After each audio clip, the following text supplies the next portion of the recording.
مسلم شریف کی روایت حضرت سیدنا ابو ہریرہ رضی اللہ تعالیٰ عنہ راوی ہیں۔ پیارے آقا علیہ الصلوۃ والسلام نے ارشاد فرمایا، اللہ تعالیٰ قیامت کے دن فرمائے گا، کہاں ہیں وہ لوگ جو میری رضا کے لیے آپس میں محبت کرتے تھے؟ مجھے اپنے عزت و جلال کی قسم، آج میں انہیں اپنے سائے میں اس وقت جگہ عطا کروں گا جب میرے سائے کے علاوہ کوئی سایہ نہیں ہوگا۔ سبحان اللہ، سبحان اللہ۔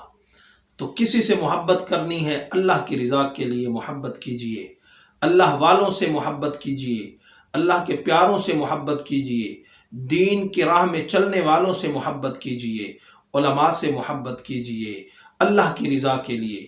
اللہ تعالیٰ قیامت کے دن عرش کا سایہ نصیب فرمائے گا۔ اللہ تعالیٰ سب کو عرش کا سایہ نصیب فرمائے، آمین ثم آمین۔